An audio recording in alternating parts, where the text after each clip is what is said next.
हिमांशु, सबसे पहले आपसे ही जानना चाहेंगे, एज ऑफ नाउ जो मॉनसून है, फसल कैसी आपको सामने नजर आती है, बुआई के फाइनल नंबर्स क्या हैं और क्या ईल्ड को लेकर कोई चिंताएं हैं? देखिए, मानसून अभी भी बरकरार है। आंध्र प्रदेश में अभी भी काफी बारिश हो रही है सभी इलाकों में, और हमें उम्मीद है एटलीस्ट आने वाले 10 से 15 दिनों में बारिश लगातार बनी रहेगी। तो बुआई के नंबर्स जैसा हमने लगातार कहा है, मुझे नहीं लगता कि कोई भी बदलाव हम पिछले साल के बनिस्बत देखेंगे। हालांकि आप अगर देखेंगे तो गवर्नमेंट के ही कई डिपार्टमेंट्स ने ये क्लेम किया है कि जो 116 मिलियन टन का एवरेज उत्पादन रहता है, उससे कुछ बढ़कर ही उत्पादन रहेगा।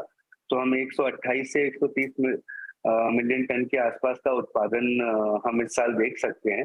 एंड जहाँ तक यील्ड की बात है, मुझे कोई इसमें दिक्कत समझ में नहीं आती in terms of production and in terms of conversion from paddy to rice. तो यील्ड में भी मुझे कोई खास वैसी चिंताजनक स्थिति उत्पन्न होती नहीं दिख रही। हम्म। तो हिमांशु, ओवरऑल क्रॉप साइज किस तरह का रह सकता है? ऑफ कोर्स एक टेंटेटिव नंबर आपसे यहाँ पर जानना चाहेंगे, और दूसरा ये, जिस तरह के मेजर्स यहाँ पर सरकार ने लिए हैं, किस तरह की चिंताएं आपको फिलहाल बाजार में नजर आती हैं? 128 से 130 मिलियन टन के आसपास, जैसा मैंने कहा कि क्रॉप की साइज दिख रही है। एंड जो सरकार ने फिलहाल export ban on broken and white rice पर जो ड्यूटी लगाया है, उससे नॉन बासमती निर्यात जो 17 मिलियन टन था, वो हमें 10 से 12 मिलियन टन तक श्रिंक होता हुआ दिखता है, जिसमें 4 मिलियन टन ब्रोकन थे जिसपे ब्लैंकेट बैन लगा दिया गया है, और करीबन 7 मिलियन टन जिसमें व्हाइट राइस था उस पर ड्यूटी है। तो ऑलरेडी लोकल मार्केट्स में हम ब्रोकन में 20% और व्हाइट राइस में 10% की गिरावट भाव में देख चुके हैं। जितने भी पोर्ट रिलेटेड एरियाज थे वहां पर प्राइजेस काफी क्रैश हुए हैं। एंड तो मुझे लगता है कि prices will continue to fall, मतलब नीचे इनके तरफ ही देख रहे हैं हम प्राइजेस। जब तक ये पॉलिसी, अगर इस पे कुछ रिवर्सल आता है तो ही प्राइजेस में कुछ सुधार देखने का मौका मिलेगा। आपने कहा पिछले एक हफ्ते में हमने थोक के चावल के भाव में करीबन 100 से 200 रुपए क्विंटल प्रति क्विंटल की गिरावट आते हुए देखी है। कितनी और गिरावट की एक्सपेक्टेशन आपको यहाँ से है? ब्रोकन में मुझे लगता है कि हम जो 2200 रुपए प्रति क्विंटल थे, हमें लगता है 1600 रुपए प्रति क्विंटल तक हम आ जाएंगे। एंड व्हाइट राइस में जो हम 2300 से 2400 रुपए के बीच में थे, मुझे 2100 से 2200 रुपए तक आने की संभावना दिखती है। ऑलराइट। हिमांशु, आप जो ये गिरावट भावों में आई है वो इस समय आई है जब चावल यहाँ पर बाजारों में आना शुरू होगा। कैसे देखते हैं आप जो एक बैलेंस यहाँ पर क्रिएट करने की कोशिश की जा रही है?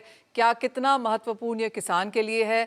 बाजार को ये समझ में आता है कि फेस्टिविटीज़ हैं और सरकार चाहती है कि कंज्यूमर्स को यहाँ पर बहुत सारा पैसा शेल आउट ना करना पड़े एसेंशियल कमोडिटीज़ के लिए, लेकिन क्या आप एक बैलेंस यहाँ पर बनता हुआ देखेंगे किसान और कंज्यूमर में? देखिए, जहां तक आने वाले फसल की बात है, उस फसल में मैक्सिमम प्रोक्योरमेंट सरकार खुद कर लेती है एमएसपी के भावों में। और प्रधानमंत्री ग्राम कल्याण अन्न योजना भी अपनी पूरी रफ्तार में चालू है।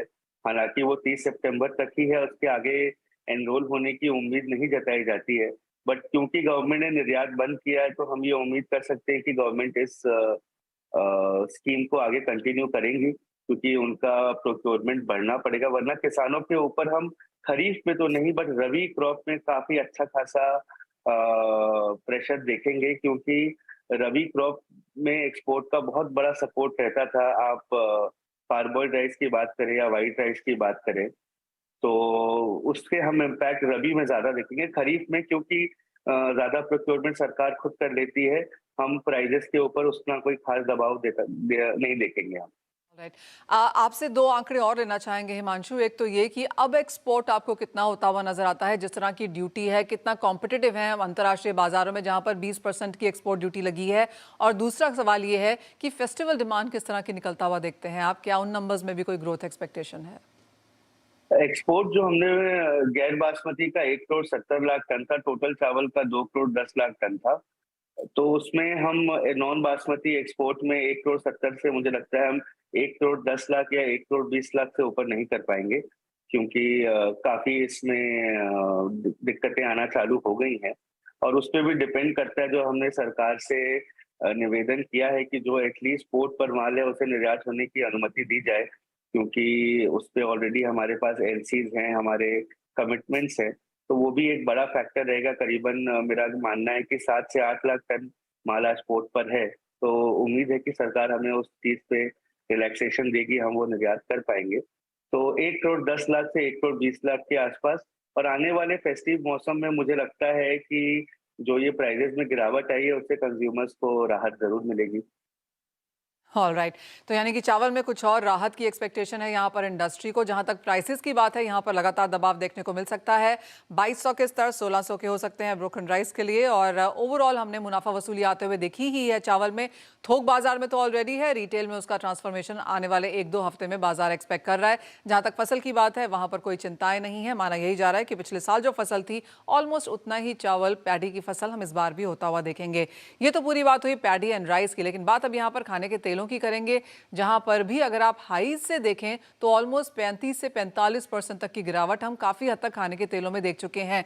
इंपॉर्टेंट पॉइंट यह है कि फसल बेहतरीन मानी जा रही है और आवक के आते आते क्या भाव और यहां पर गिरेंगे, फेस्टिविटीज को लेकर क्या यहां पर एक्सपेक्टेशन है, जानने के लिए हमारे साथ डॉक्टर बीवी मेहताब यहां पर जुड़ चुके हैं।